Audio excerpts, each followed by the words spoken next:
começar a gravar, porque senão depois eu me esqueço.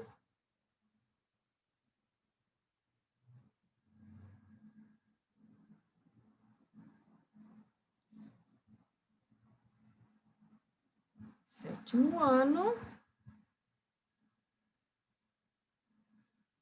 Olha só, em livro 15. já, hein?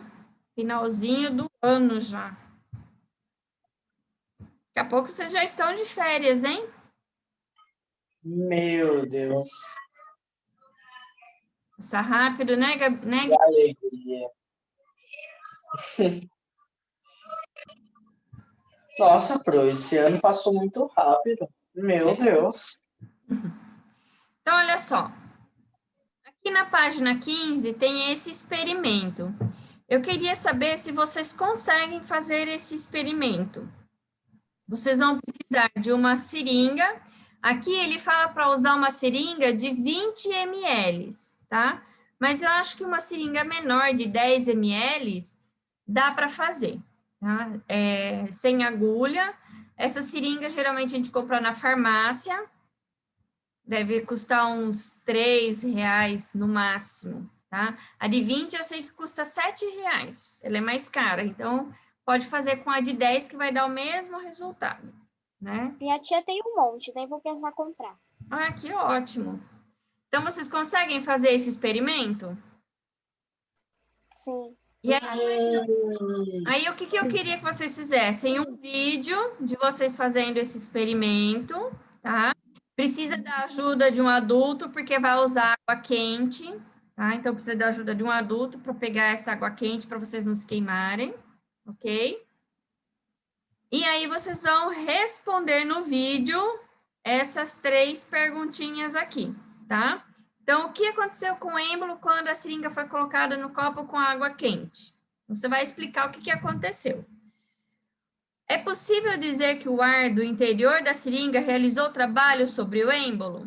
Aí vocês vão falar se sim, se não, por que sim, por que não. O que aconteceu com o êmbolo quando a seringa foi colocada na água com gelo? Então, você vai colocar na água quente e vai falar o que aconteceu. Na água gelada, o que aconteceu? E aí você vai dizer se o êmbolo realizou trabalho. O que é o êmbolo? Essa parte pretinha aqui, ó, que é o êmbolo. Então, ela quer saber se ela realizou o trabalho ou não, ok? Eu acho Ok. que é fácil, não é difícil de fazer, tá?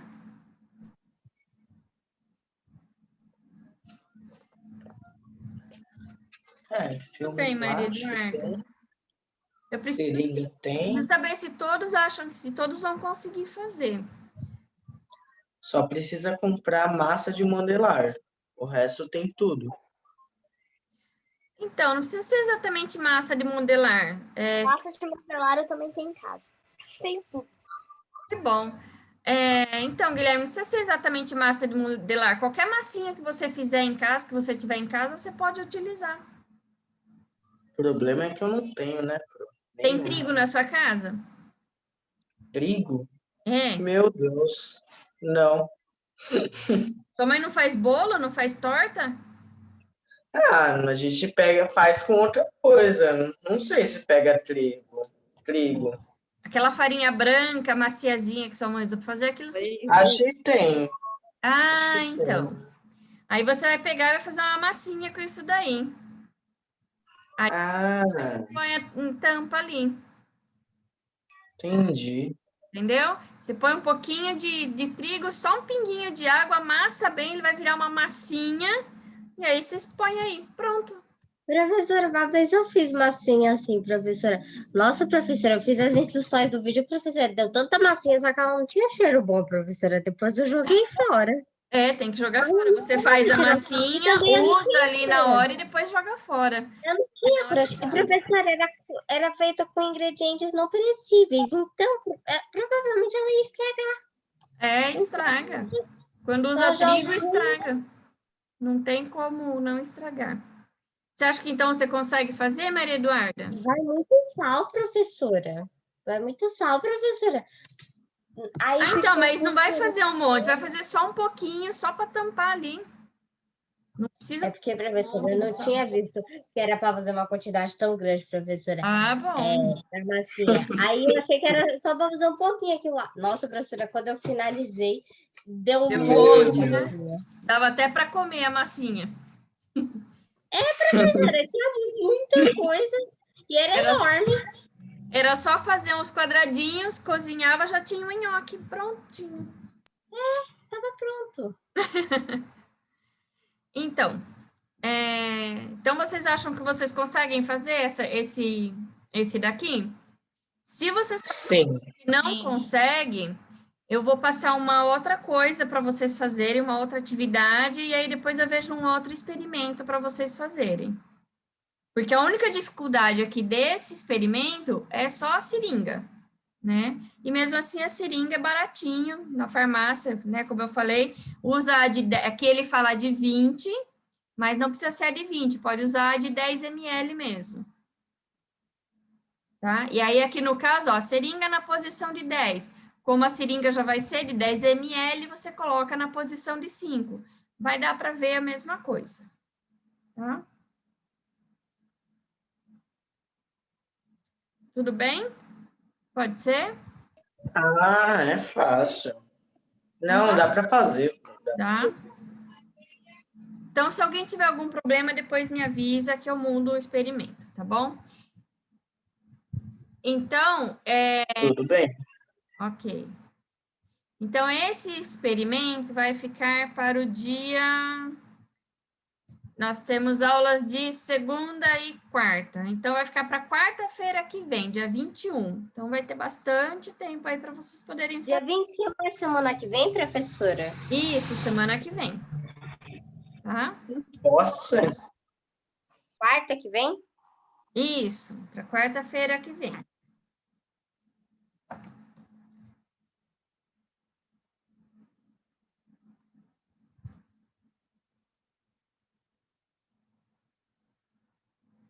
Deixa eu até anotar aqui para eu não esquecer de cobrar vocês.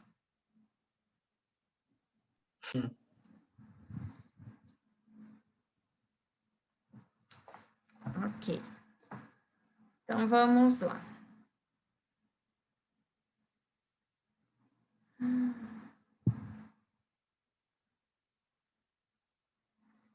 Então, vamos lá. Vou fazer alguns exercícios aqui da apostila e depois nós vamos fazer alguns no caderno de atividades, tá bom? Então, página 17. Então, olha só. A imagem ao lado ilustra como funcionam as máquinas térmicas. Não tem problema não, Isa. Isa, depois você assiste o vídeo, tá? Que eu expliquei aí, vocês vão fazer o experimento da página 11. Quer dizer, página 11 não. Da página 15, esse experimento aqui, tá bom? Vocês vão fazer um vídeo de vocês fazendo esse experimento, tá? E aí vocês vão responder essas 3 perguntinhas aqui no vídeo, tá bom? Então, vamos lá. Página 17. A imagem ao lado ilustra como funcionam as máquinas térmicas, como a de uma locomotiva a vapor. Nela, o combustível é queimado em uma fornalha para evaporar a água. O vapor, então, é direcionado a um sistema composto de cilindros, pistões, bielas e rodas, transformando o calor em movimento. Nesse processo, gases da combustão e do vapor d'água são expelidos para a atmosfera. Então, olha só, vamos imaginar que isso daqui é o que acontece, é o que está dentro lá da locomotiva. Então, a fornalha, onde você vai jogar o carvão que vai ser queimado, certo? Ele vai ser queimado. O fogo vai gerar o calor, que vai esquentar a água, que vai entrar em ebulição e vai liberar vapor, vai ter a mudança de estado, né? Mudança do estado líquido para o estado de vapor. Esse vapor, ele vai sair daqui, né? A gente chama de caldeira, vai sair da caldeira por um tubo e vai preencher aqui um espaço. Conforme ele vai preenchendo esse espaço, ele vai empurrando esse cilindro. Ele empurra o cilindro que está acoplado aqui nessa roda, né? Então, olha só, esse cabo aqui é a biela, então, né, o cilindro que é chamado de pistão, né? O pistão, ele empurra a biela, que empurra a roda, fazendo com que ela se movimente, tá? Então, entra vapor, empurra, movimenta. Aí ele volta para cá. Aí vem mais vapor, empurra. Aí ele volta para cá. Aí vai mais vapor, empurra. Ele volta para cá. Mais vapor, empurra. Ele volta para cá. Mais vapor, empurra. Ele volta para cá. Entendeu? Então, conforme vai fazendo esse movimento, vai fazendo com que a roda vá se movimentando e com isso o trem vai também se movimentando. Então, relacione as partes esquemáticas de uma máquina térmica, fonte quente, fonte fria e trabalho gerado, com as partes da locomotiva a vapor. Então, fonte quente, 1, fonte fria, 2 e trabalho gerado, 3. Fornalha. Fornalha só pode ser a fonte quente, né? A fonte fria, a atmosfera, porque é a atmosfera que vai esfriar aqui o cilindro, né? E vai esfriar o vapor, né? Então, o vapor sai e vai ser resfriado. E sistema que transforma em calor em movimento, né? Então, é o trabalho gerado, ok? Então, essa parte aqui, ó, é o trabalho gerado. No experimento proposto neste capítulo, recomendamos molhar uma seringa com água e detergente e movimentar o êmbolo algumas vezes para o líquido se espalhar. Um motor funciona com um sistema parecido com o da seringa, como mostra a imagem anterior, em que há um cilindro e um pistão. No caso dos motores, o cilindro e o pistão são lubrificados com óleo, que deve ser trocado periodicamente. Qual o sentido de usar o detergente no experimento com a seringa ou o óleo dos motores? É facilitar aí o movimento, né? Você vai reduzir o atrito, né? No caso aqui, ó, a gente reduz o atrito do pistão com o cilindro e faz com que ele se movimente com mais facilidade, né? E no caso lá da seringa, né? Essa água que eu pus aqui dentro, que está com detergente, o detergente vai fazer com que esse êmbolo, ele se movimente com mais facilidade, tá?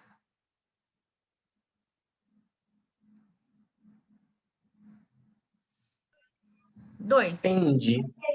Em uma fábrica de desenvolvimento de motores, um motor de combustão interna era capaz de gerar 22 calorias de trabalho.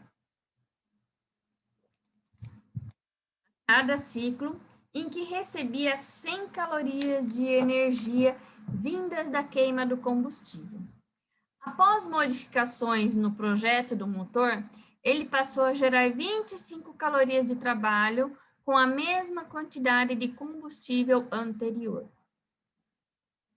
Então, após alterações, o rendimento do motor aumentou, diminuiu ou ficou igual? Se ele fazia, né, ele gerava 22 calorias e passou a gerar 25, então o rendimento aumentou, né? O trabalho que ele começou a realizar passou a gerar mais energia, né? Com a mesma quantidade de calor. Qual é a quantidade de calor que o motor, após as modificações, desperdiça lançando à atmosfera? Considere que a energia que não é utilizada para o trabalho é integralmente desperdiçada na forma de calor. Então, se ele tinha lá 100 calorias, certo? Ele continuou recebendo 100 calorias, igual a 25, que foi o que ele passou a receber. E X é o que ele desperdiça, certo? Então, 100, 25 aqui mais X, 25 passa para cá subtraindo, então 100 menos 25 igual a 75 calorias. Então, olha só quantas calorias ele desperdiça aí na forma de calor? É bastante, né?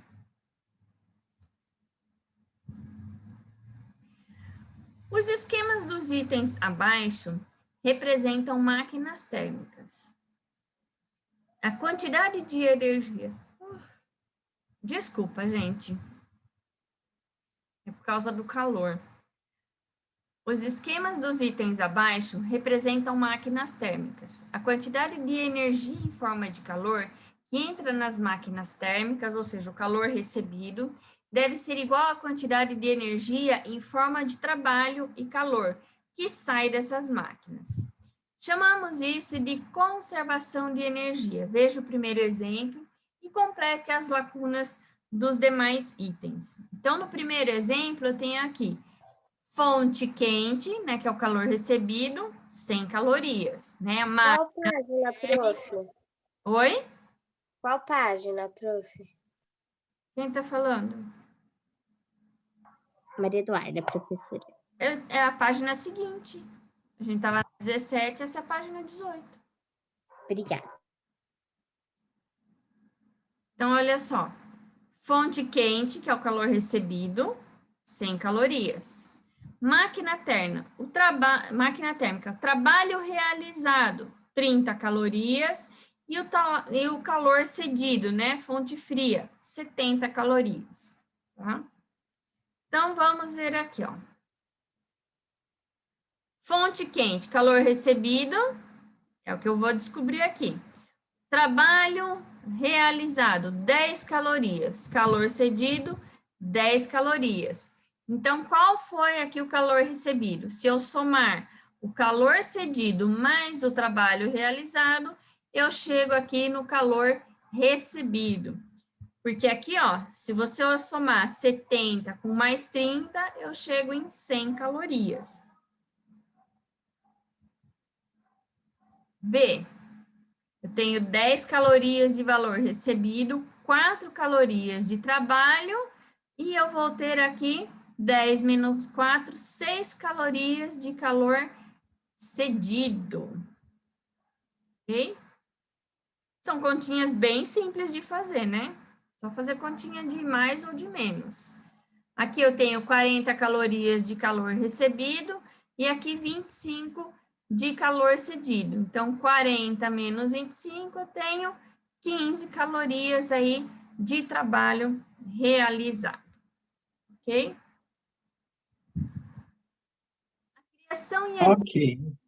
A criação e a difusão das máquinas térmicas modificaram vários aspectos da sociedade. Cite e explique algumas mudanças que você é capaz de identificar. Uma dica é pensar em como seria o seu cotidiano se não existissem as máquinas térmicas, tá? Então, aqui tem uma resposta bem grande, ok? Mas ela é mais uma sugestão do que você poderia aí responder. Então, ela fala um pouquinho aqui das mudanças que ocorreram, fala um pouco sobre a indústria e a degradação ambiental, né? Então, vamos imaginar, se a gente não tivesse as máquinas térmicas, vamos voltar lá no tempo onde não tinha nem as máquinas a vapor, as máquinas a carvão, né? Como é que eu fazia lá na Idade Média, antes ainda de surgir o ferro a carvão, que era literalmente um ferro, dentro eles colocavam o carvão, ele esquentava e aí usava para passar a roupa. Antes da invenção desse ferro, como é que fazia para passar a roupa? Não fazia, porque não tinha como passar a roupa, né? Verdade. Como é que fazia? Quando a gente vê os filmes aí das princesas e tudo mais, tudo bonitinho, esticadinho, como é que eles faziam? Não fazia, não tinha como, né? Todo mundo era meio amassado. Mas os tecidos, como os tecidos eram engomados, né? Então ficava tudo esticadinho, tudo durinho, bonitinho, né? Porque eu utilizava a goma que não deixava ficar amassado, tá? Para fazer escova no cabelo. Não fazia escova no cabelo, porque não existia, né? O cabelo, Quem tinha o cabelo cacheado, o cabelo era cacheado. Quem tinha o cabelo liso, o cabelo era liso, né? Então, não tinha como. Para esquentar o leite, tinha que pegar a panelinha, colocava o leite na panelinha e colocava lá no fogão a lenha. Não existia o fogão a gás, muito menos o fogão elétrico. E para estudar à noite? Não, ninguém estudava à noite. Todo mundo, o jantar era servido por volta das 6 da tarde, 5, 6 da tarde, porque 7 horas tinha que estar todo mundo dormindo, porque já estava escuro. Ninguém ia ficar passeando para rua, não tinha o que fazer na rua à noite. E quando era no outro dia, por volta das 5 da manhã, que já começava a clarear o dia, todo mundo levantava, né? Por volta das 4 da manhã, todo mundo já estava de pé, né? Já preparando o café da manhã, já preparando, porque não tinha iluminação, não tinha como trabalhar, né? Só depois, quando veio a vela, e aí começou a ter uma pequena iluminação, depois, com o tempo, veio o gás, então foi tendo uma modernização, foi tendo uma industrialização, com isso veio a degradação ambiental, veio a poluição, mas não significa que você ter uma máquina, né, você ter uma modernidade, sejam todas 100% poluentes, algumas não são, né? Por exemplo, a chapinha que a gente usa hoje para fazer deixar o cabelo lisinho, né? Ela não é poluente, porque a gente usa energia elétrica e ela não vai liberar nada que seja poluente. Ela pode vir a ser poluente se ela quebrar e você vai jogar fora. E aí, para você jogar fora, se você não fizer o seu descarte em local adequado, ela se torna um poluente, tá? Então, tem muitas coisas aí, muitos questionamentos. Lembra que a gente estudou sobre reciclagem, sobre os 5 R's? Então, hoje a gente tem toda essa preocupação ambiental. Na época, quando começaram a surgir as máquinas térmicas, não existia esse tipo de preocupação, tá bom? Então, depois eu quero que vocês deem uma lidinha aqui nessa resposta, mas eu quero que vocês façam a resposta de vocês. Não quero ver essa resposta aqui na apostila de ninguém, ok? Vocês têm que fazer a própria resposta. Ok. Então, vamos agora para o caderno de atividades.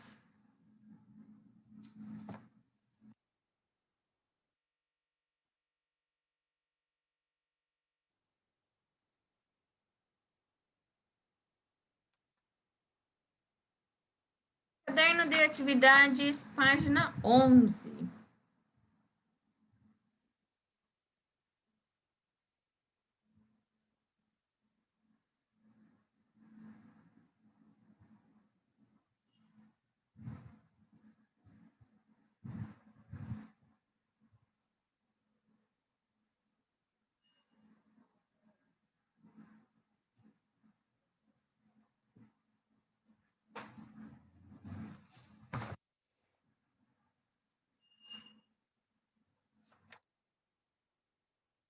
Vamos lá. Máquinas térmicas.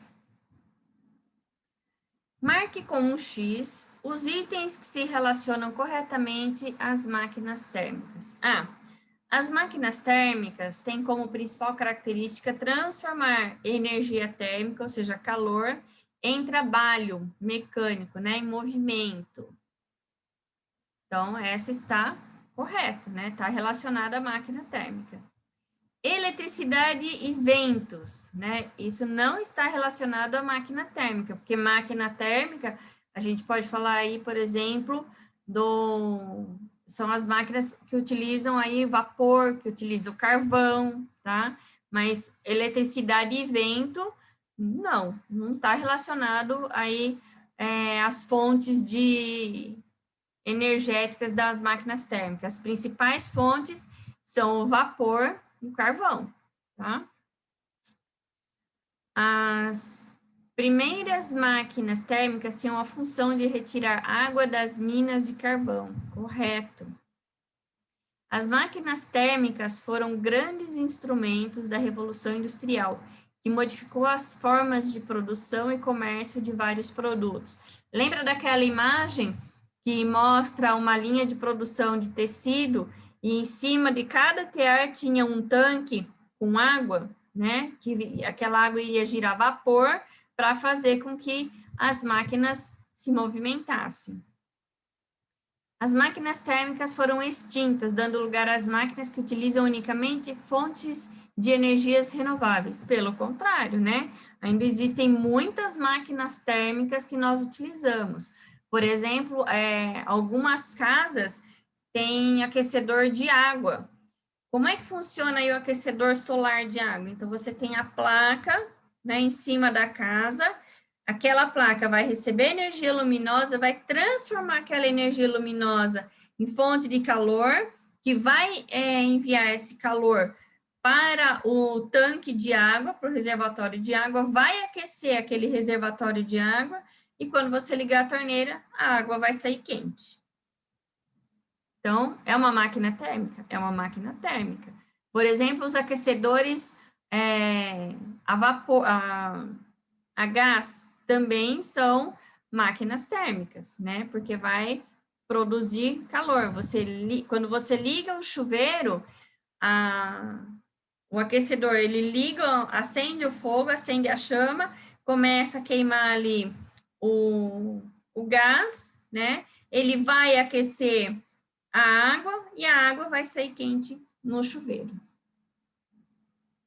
Sobre o funcionamento das máquinas térmicas, relacione os itens da coluna da esquerda com os da coluna da direita e forme frases coerentes sobre cada um deles conforme o modelo. Então, aqui, né? Então, transforma parte da energia recebida em movimento, máquina térmica. Calor cedido, fonte fria. Calor recebido, fonte quente. Então, a frase 1. A máquina térmica opera com o calor recebido de uma fonte quente. E aqui tem mais 2 sugestões, mas vocês podem fazer a própria frase de vocês. Não precisa copiar dessa daqui, não. Tá bom? Justifique com suas palavras porque não é possível converter todo o calor recebido por uma máquina térmica em trabalho. Isso é muito simples, né? Quando você você passa para a máquina térmica uma quantidade de calor, parte daquele calor, ele vai ser perdido para a atmosfera, né? Porque a atmosfera vai estar em contato ali. Então, nem tudo ele vai absorver. Então, parte ele vai usar para fazer trabalho, parte vai ser liberado aí para a atmosfera, ok? Aqui tem uma sugestão de resposta, tá? Depois vocês podem dar uma olhadinha também para responder.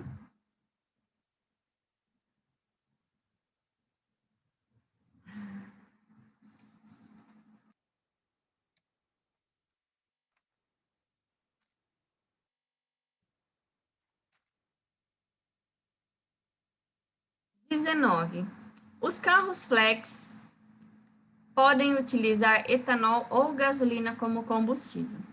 Normalmente, o preço do etanol para o consumidor é 27% mais barato do que o preço da gasolina. Observe a tabela a seguir, que apresenta o consumo de gasolina e de etanol na estrada e na cidade de um veículo flex. Então, gasolina, 16 km por litro, e na cidade, 12 km por litro. Etanol, 10 km por litro e 8 km por litro, tá? Então, uma viagem longa, indique o tipo de combustível mais recomendável para cada um dos casos a seguir e justifique sua resposta. Então, uma viagem longa com poucos abastecimentos. No caso, é melhor a gasolina, porque você vai conseguir percorrer um espaço maior com 1 litro de gasolina. Então, você não precisa estar parando tantas vezes aí para abastecer. Uma viagem longa a um baixo custo, né? Mesmo assim, você utiliza a gasolina. Por quê? Como ela rende mais, você acaba gastando menos, né? O custo acaba saindo mais barato do que o etanol, porque você vai ter que gastar mais, abastecer mais vezes com o etanol para percorrer essa viagem. Custos, curtos deslocamentos dentro da cidade. Bom, eu acho que ainda é mais vantajoso a gasolina. Mas quando a gente vai falar de poluentes, é melhor o etanol, né? Um carro flex, como é que ele funciona? Se você começar utilizando gasolina, você tem que usar sempre gasolina. Se você começar utilizando o álcool, você deve usar sempre o álcool. Por quê? Quando você começa a misturar, ele não funciona muito bem, nem com um combustível, nem com outro. Então, você, mesmo assim, mesmo sendo flex, que você pode utilizar os dois combustíveis, você precisa escolher qual você prefere trabalhar, né? Saúde. Muito obrigada. E aí você leva em consideração aí os custos, os benefícios, questão ambiental, né? Mas por enquanto ainda as pessoas têm usado muito mais a gasolina do que o álcool. Menor agressão ao ambiente, claro que é o etanol, porque ele vai aí gerar vapor e água, né? Então, e além do que, o etanol, ele vem de uma fonte renovável, né? Que é a cana de açúcar. Então, você tem como plantar e replantar e replantar e replantar. Já a gasolina é derivada do petróleo. Uma hora não vai ter mais petróleo, e aí a gente vai ter mais gasolina para utilizar. Então, tem aí essas duas diferenças aí. Tráfego de um pequeno carro entre duas cidades vizinhas que se encontram em uma região pouco habitada do país, separadas por uma distância de 650 quilômetros, né? Então, de novo, a gasolina, considerando que o carro seja pequeno, seu tanque também será pequeno. Assim, é necessário que o carro possa percorrer uma grande distância antes de precisar reabastecer, né? Então, nesse caso, a gasolina é melhor que o etanol.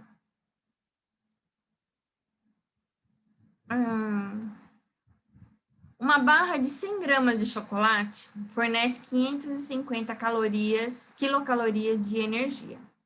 O motor de um carro precisa de 1.920 quilocalorias para movimentar o veículo por 13 quilômetros.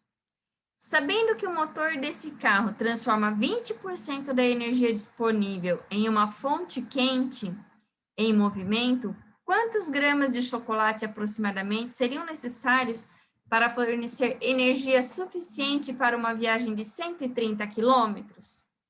Então, olha só, esse exercício aqui, eu vou fazer outra live para responder, tá bom? Porque a nossa live aqui já vai interromper.